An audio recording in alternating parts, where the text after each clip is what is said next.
Aujourd'hui, nous allons nous pencher sur un problème avec lequel la plupart des gens ont du mal. Comment construire une entreprise qui n'a pas de concurrence?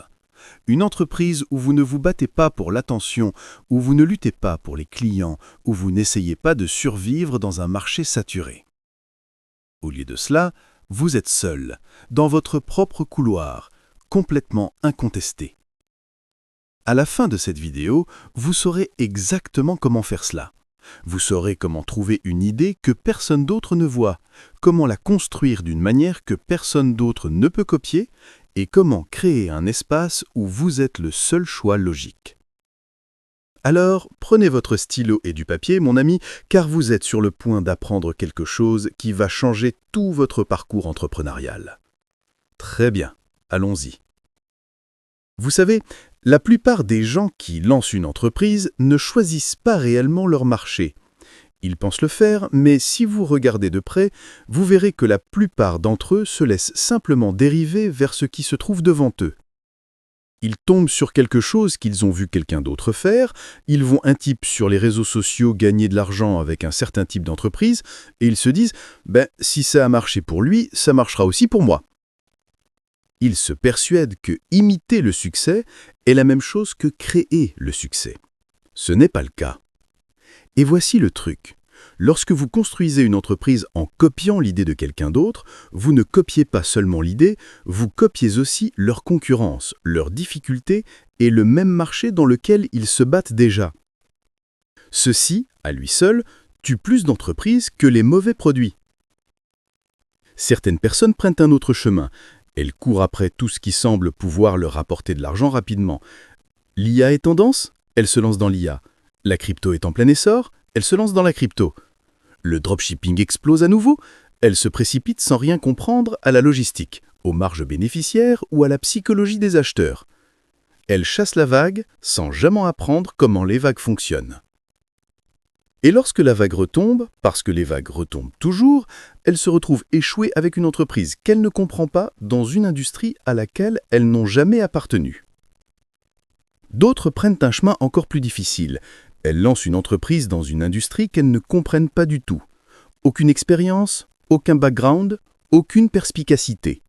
Juste de l'enthousiasme et de l'espoir. Mais l'enthousiasme s'éteint au moment où la réalité frappe. Parce que lorsque vous comprenez comment une industrie fonctionne, ce que les clients veulent vraiment, ce qui motive la croissance, quels sont les problèmes existants sous la surface, vous finissez par construire une entreprise au petit bonheur la chance. Et le petit bonheur la chance gagne rarement. Elles sont ensuite choquées de se retrouver noyées dans un océan de concurrents. C'est comme entrer dans une pièce bondée où 1000 personnes crient exactement le même argumentaire et s'attendre ensuite que les clients vous repèrent comme par magie. Pourquoi le ferait-il? Comment pourrait-il? Vous avez la même apparence, vous avez le même son, vous offrez la même chose, et vous êtes entré sur le marché après tout le monde. C'est ce que font la plupart des entreprises, et c'est pourquoi la plupart des entreprises ne dépassent jamais les 2 ans. Si vous comprenez ce que je suis en train de partager, vous ne construirez plus jamais une entreprise de la même manière. Vous ne construisez pas une entreprise sans concurrence en vous battant plus fort. Vous ne pouvez pas crier plus fort que des gens qui crient depuis longtemps que vous. Vous ne pouvez pas dépenser plus que des entreprises qui ont les poches plus profondes. Vous ne pouvez pas travailler plus que des concurrents qui ont construit des systèmes au fil des années. Se battre plus fort ne fait que vous maintenir piégé sur le même champ de bataille que tout le monde. Vous construisez une entreprise sans concurrence en pensant différemment. Vous la construisez en refusant de faire ce que tout le monde fait. Vous la construisez en questionnant les assumptions que tout le monde accepte aveuglément. Vous la construisez en résolvant des problèmes auxquels personne ne prête attention. Vous la construisez en sortant de l'espace encombré et en créant un couloir où personne d'autre ne regarde. Dès le moment où vous arrêtez de demander « Comment puis-je concurrencer ?» et commencez à demander « Comment puis-je devenir incomparable ?», vos concurrents cessent d'être des menaces et deviennent hors de propos. C'est ainsi que vous vous élevez, c'est ainsi que vous vous démarquez et c'est ainsi que vous construisez quelque chose que personne ne peut copier. L'étape suivante consiste à examiner plus en profondeur les vrais problèmes que les gens ont, celles que personne ne résout. Toute industrie a deux types de problèmes. Il y a les problèmes bruyants et évidents, ceux que tout le monde voit déjà, ceux pour lesquels les concurrents se battent, ceux sur lesquels les entreprises jettent des millions de dollars pour essayer de les résoudre. Et puis, il y a les frustrations silencieuses, les convénients subtils, les petites nuisances dont les clients ne se plaignent que dans leur propre tête. Et ce sont elles, mon ami, ce sont les mines d'or. Les problèmes bruyants sont des champs de bataille encombrés, tandis que les problèmes silencieux sont des terres grandes ouvertes attendant quelqu'un d'assez audace pour les réclamer.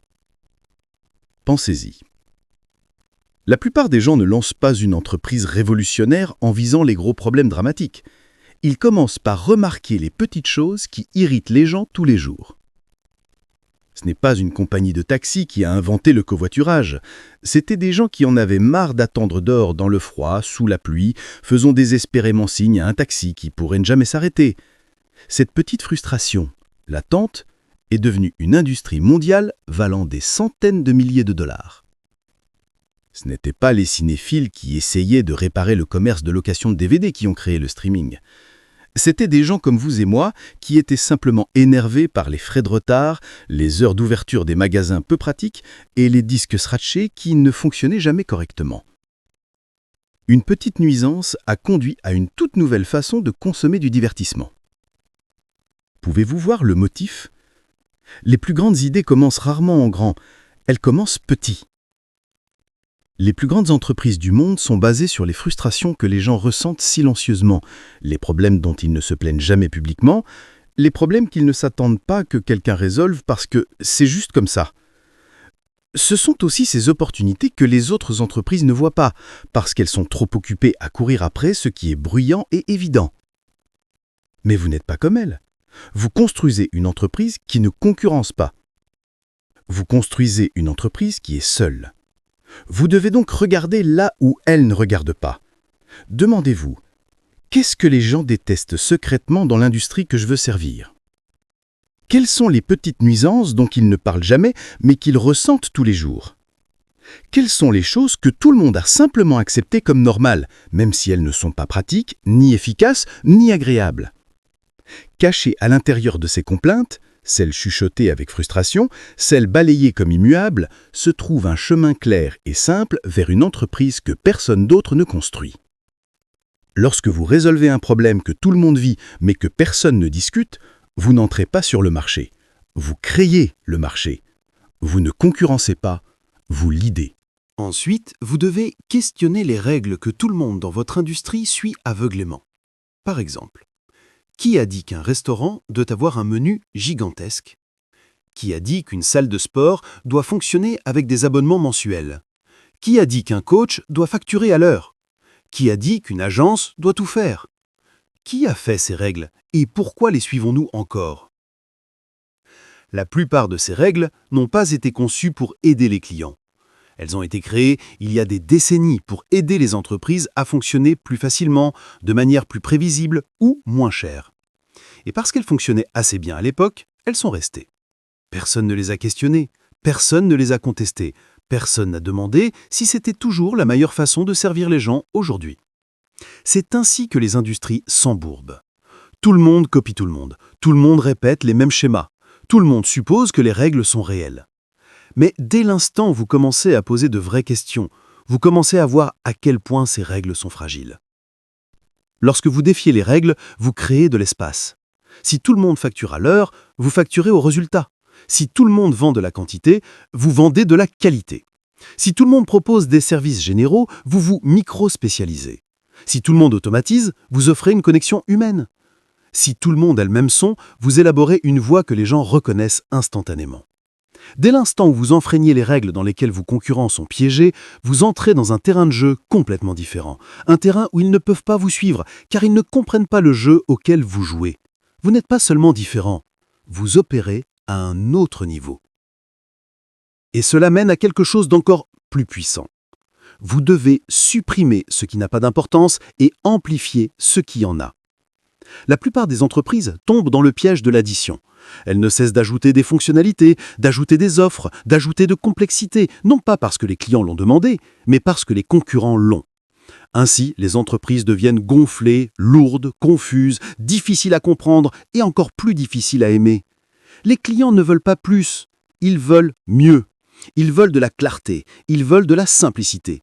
Ils veulent une entreprise qui supprime la frustration et non pas qui en ajoute. Donc, vous devez couper le bruit. Supprimez tout ce qui n'améliore pas réellement l'expérience. Éliminez tout ce qui distrait de la valeur fondamentale que vous offrez.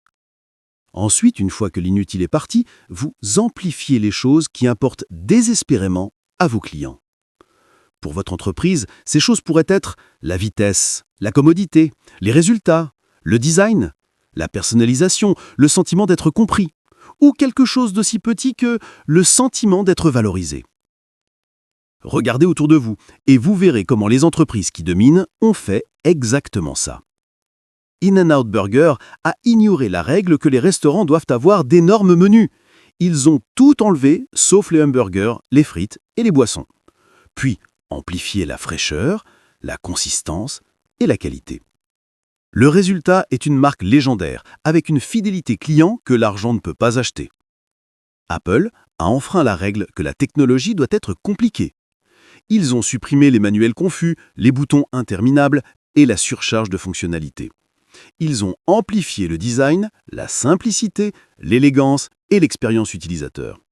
Alors que les concurrents se vantaient des spécifications, Apple a dit « ça marche, c'est tout ». Et cela a changé le monde.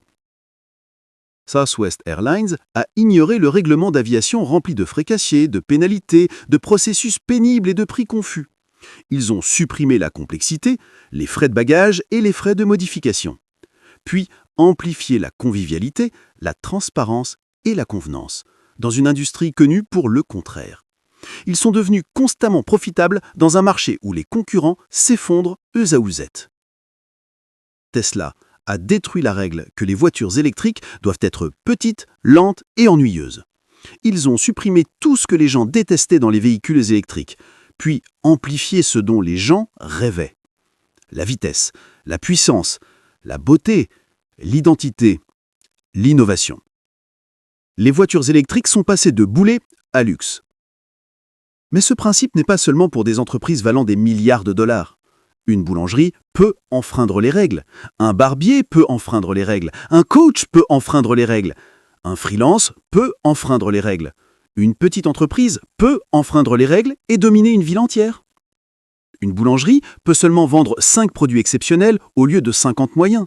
Un barbier peut offrir des frais d'adhésion au lieu de facturer par séance. Un coach peut avoir une tarification basée sur la transformation au lieu de la facturation horaire. Un designer peut se spécialiser dans une niche minuscule, comme la création de pochettes de podcast, et s'approprier cet espace. Chaque fois que vous supprimez ce qui n'a pas d'importance et amplifiez ce qui en a, vous rendez votre entreprise incomparable. Vous la rendez impossible à concurrencer parce que les concurrents ne comprennent pas même votre stratégie. Ils sont occupés à ajouter pendant que vous êtes occupés à affiner. Ils copient les choses bruyantes pendant que vous perfectionnez les choses silencieuses. Quelles règles de votre industrie doivent être enfreintes? Que pouvez-vous supprimer que personne d'autre n'a le courage d'éliminer? Que pouvez-vous amplifier que les concurrents négligent parce qu'ils sont trop distraits par le bruit? Lorsque vous répondez honnêtement à ces questions, vous ne bâtirez pas seulement une entreprise, vous bâtirez quelque chose avec lequel les concurrents ne peuvent pas concurrencer. Une entreprise qui est seule, non pas parce qu'elle est spéciale, mais parce qu'elle a osé questionner tout ce que tout le monde acceptait comme vérité. Maintenant, parlons de quelque chose de crucial en business, votre signature. Toute entreprise qui est seule, toute entreprise qui crée sa propre catégorie, toute entreprise dont les gens se souviennent, parlent et à laquelle ils restent fidèles, a un élément de signature. Une signature n'est pas un slogan, ni un logo fantaisiste. Ce n'est pas une palette de couleurs, un tagline ou un exercice de branding. Votre signature est la chose que les gens associent instantanément à vous. La chose qui fait dire au client « c'est pour ça que je l'ai choisi ». Cela peut être un processus unique, une méthode que vous avez développée, une philosophie selon laquelle vous vivez, un type d'expérience client que les autres considèrent comme « en plus ». Une moyen de délivrer des résultats qui est incontestablement la vôtre. Votre signature est la différence entre une autre option et être la seule option.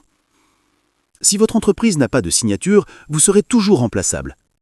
quelqu'un de moins cher se présentera, quelqu'un de plus nouveau se présentera, quelqu'un de plus bruyant se présentera. Et les clients vous quitteront parce qu'ils ne sont pas loyaux à vous. Ils sont seulement loyaux à la catégorie. Mais avec une signature, le jeu change. Votre signature devient votre identité. Elle devient votre levier. Elle devient votre protection. Elle devient la raison pour laquelle les clients vous choisissent, même si vous êtes plus cher. Une signature fait quelque chose que les concurrents détestent. Elle vous rend incomparable. Votre offre cesse d'être une commodité et vous devenez une catégorie à vous seul. De fait, votre prix cesse d'être négociable. Pensez aux plus grands noms dans chaque industrie. Ils ont tous une signature. La signature de Nike évoque des sentiments de victoire et de performance. L'expérience de signature d'Apple est définie par le fait d'être propre, simple, élégant et intuitif. La culture de signature du Ritz-Carlton s'articule comme des dames et des messieurs au service de dames et des messieurs. La méthode de signature d'In-N-Out privilégie les ingrédients frais, un tout petit menu et une cohérence obsessionnelle. L'approche de signature de Tesla embrasse le design audacieux, la performance extrême et l'innovation sans vergogne. Ces signatures n'étaient pas des accidents, c'étaient des décisions intentionnelles. Des décisions qui disaient « Voici qui nous sommes, voici ce que nous défendons, voici l'expérience que seuls nous offrons ». Une chose que la plupart des propriétaires d'entreprises ignorent est que votre signature est déjà en vous. Ce n'est pas quelque chose que vous copiez ou quelque chose que vous volez. Ce n'est pas quelque chose que vous fabriquez, c'est plutôt quelque chose que vous définissez. Elle est cachée dans les choses que vous faites naturellement différemment. Les choses qui vous tiennent à cœur plus que d'autres. Les choses sur lesquelles vous refusez de faire des compromis. Les choses pour lesquelles les gens vous complimentent déjà. Les choses qui vous frustrent lorsque les autres ne les font pas. Votre travail consiste à prendre ces instincts, ces angles uniques, ces forces naturelles et à les formaliser en un processus, un principe, une promesse ou une philosophie que vos clients peuvent clairement reconnaître. Une fois que vous avez identifié votre signature, vous devez l'amplifier sans relâche. Répétez-la, démontrez-la et concevez toute votre expérience autour d'elle. Faites en sorte qu'il soit impossible pour les gens d'interagir avec votre entreprise sans la remarquer. C'est très important, car les concurrents peuvent copier vos prix, vos publicités et vos offres. Mais ils ne peuvent pas copier votre signature, sans reconstruire toute leur entreprise à partir de zéro. Et croyez-moi, la plupart d'entre eux n'auront pas le courage de le faire. Une signature fonctionne à 3 niveaux. Numéro 1, niveau émotionnel. Les gens n'achètent pas des produits ou des services, ils achètent des sentiments. Votre signature crée un sentiment qui est uniquement le vôtre, c'est pourquoi un client se souvient de vous longtemps après la transaction. Numéro 2, niveau opérationnel. Votre signature est intégrée à la façon dont vous faites les choses. C'est votre méthode, votre processus et votre système. C'est ce qui fait la différence avec votre produit ou votre service par rapport à tout le monde. Numéro 3, niveau culturel. Votre signature communique vos valeurs. Elle attire les gens qui s'alignent avec votre vision et repousse ceux qui ne le font pas.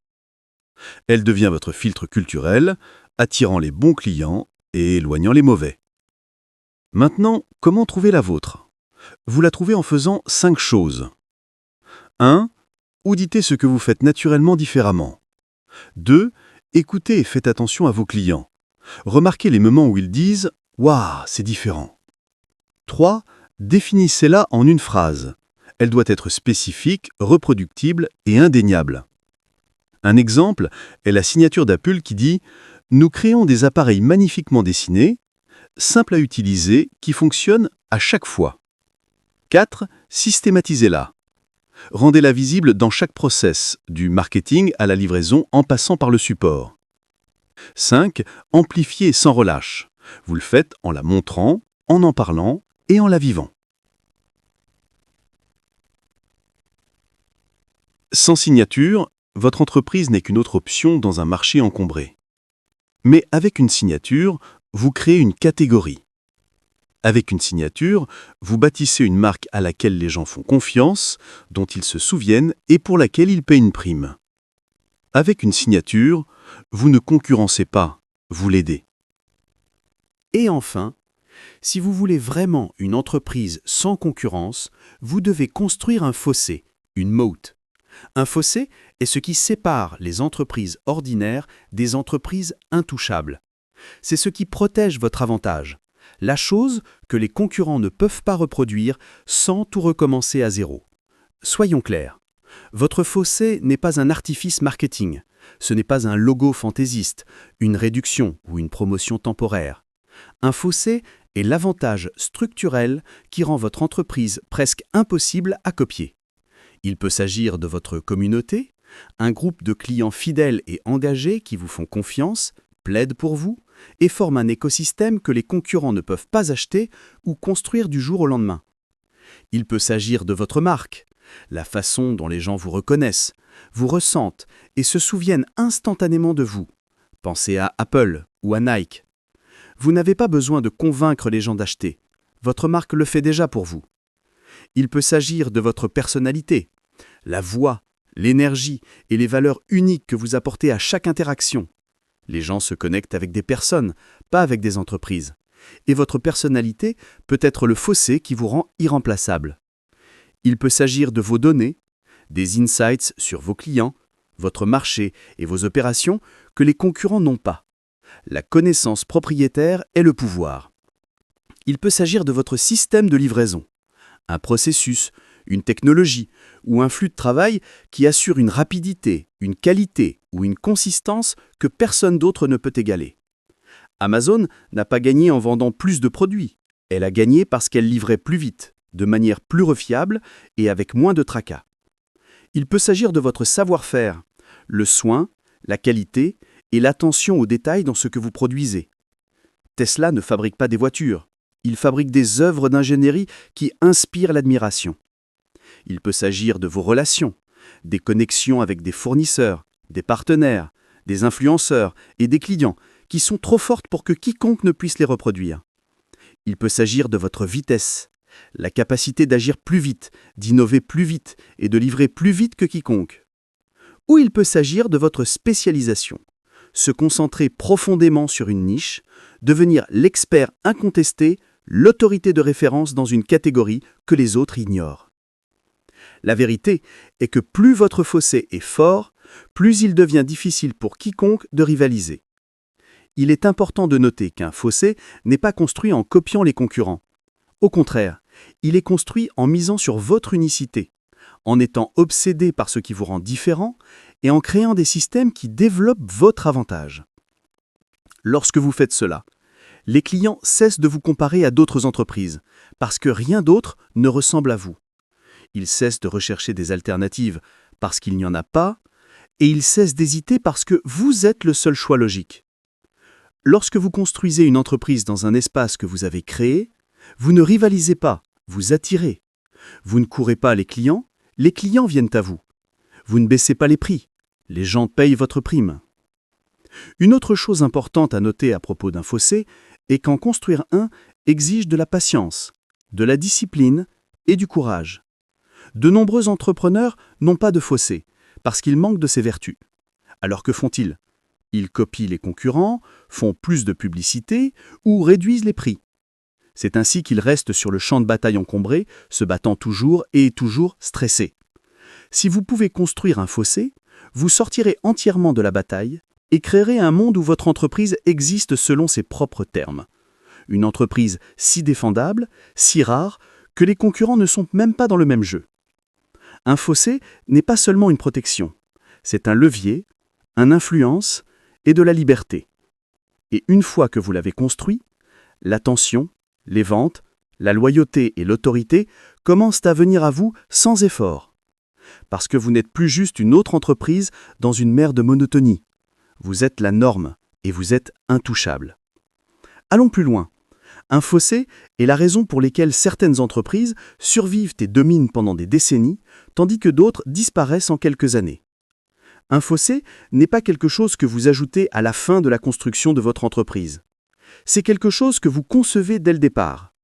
Cela fait partie de votre stratégie, de vos opérations et de votre état d'esprit. Pensez à Amazon. Leur fossé n'est pas seulement la logistique, c'est la vitesse, la fiabilité et la commodité intégrées dans chaque processus, du site internet à l'entrepôt, jusqu'à la livraison. C'est aussi l'écosystème de services qu'ils ont, de Prime Video à AWS, Amazon Studios, Amazon Publishing, et ainsi de suite. Nul concurrent ne peut tout reproduire à la fois sans investissement massif, temps et risque. Pensez à Starbucks. Leur fossé n'est pas seulement le café, c'est l'expérience, la communauté, le rituel et la culture de la marque. Vous entrez dans un Starbucks n'importe où dans le monde et cela semble familier, réconfortant et premium. Cette consistance construit la loyauté et maintient les concurrents incertains. Ou Tesla. Leur fossé est l'innovation, le design et le branding audacieux. Ils n'ont pas seulement bâti des voitures électriques, ils ont bâti un rêve, un symbole de statut et une culture d'adoption précoce qui évangélise la marque gratuitement. Les concurrents peuvent copier les fonctionnalités, mais ils ne peuvent pas copier la combinaison de design, d'émotions et de mouvements que Tesla a créé. Construire un fossé a un avantage subtil. Et cela vous empêche de courir après chaque objet brillant. Lorsque vous avez un vrai fossé, vous n'avez pas besoin de suivre les tendances, concurrencer au prix ou faire constamment du marketing comme un fou. Votre avantage vous protège pendant que vous vous concentrez sur ce que vous faites de mieux. Un fossé se développe également avec le temps. Chaque relation, chaque client satisfait, chaque processus que vous perfectionnez, chaque connaissance que vous accumulez, tout cela renforce votre défense. Plus vous investissez dans votre fossé, plus il devient fort, et plus il devient difficile pour les concurrents de vous rattraper. Les fossés les plus solides sont émotionnels, opérationnels et culturels à la fois. Émotionnel veut dire que les clients ressentent un lien qu'ils ne peuvent obtenir nulle part ailleurs. Pensez à Harley-Davidson ou Patagonia. Ils ne vendent pas seulement des produits, ils vendent une identité. Du côté opérationnel, vous pouvez livrer plus vite, mieux ou moins cher que quiconque, sans nuire à votre entreprise. Pensez à FedEx ou à Amazon encore. Pour le côté culturel, votre équipe, votre façon de travailler, vos valeurs et vos systèmes internes rendent impossible à un concurrent de vous imiter sans reconstruire complètement son entreprise. La plupart des entreprises se concentrent sur un type de fossé, peut-être 2 maximum. Mais les entreprises vraiment intouchables intègrent les 3 à la fois. C'est pourquoi elles ne font pas seulement survivre, elles dominent. Et il y a une dernière vérité sur la construction d'un fossé que personne ne vous dira. Construire un fossé est un travail solitaire.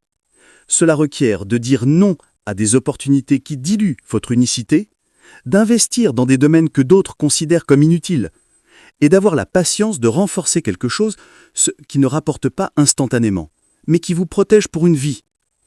Mais la récompense, eh bien, c'est tout. Vous ne vous battrez plus pour des miettes dans un marché concurrentiel. Vous ne dépendrez plus de la chance, des tendances ou du hype, et vous ne ressentirez plus la pression de courir constamment les clients. Lorsque votre fossé est solide, vous attirerez les bons clients sans effort. Vous pouvez facturer des prix premium, vous pouvez vous concentrer sur l'innovation au lieu de l'imitation, et vous pouvez construire une entreprise qui ne fait pas que survivre. Elle est intouchable, intemporelle et conçue pour mener l'avenir. Votre fossé n'est pas facultatif. C'est la différence entre être remplaçable et être inoubliable, entre rivaliser sans fin et mener sans effort, entre se battre pour des miettes et créer un marché qui vous appartient. Mon ami, vous n'étiez pas destiné à rivaliser. Vous étiez destiné à dominer. Et maintenant, vous avez la feuille de route pour faire exactement cela. Si vous avez trouvé de la valeur dans cette vidéo, cliquez sur le bouton j'aime, partagez-la avec quelqu'un qui construit une entreprise et abonnez-vous pour ne jamais manquer les vidéos qui pourraient changer votre vie. Votre temps commence maintenant. Allez construire l'entreprise que vous seul pouvez construire. Au revoir pour l'instant et bien sûr, restez vigilants.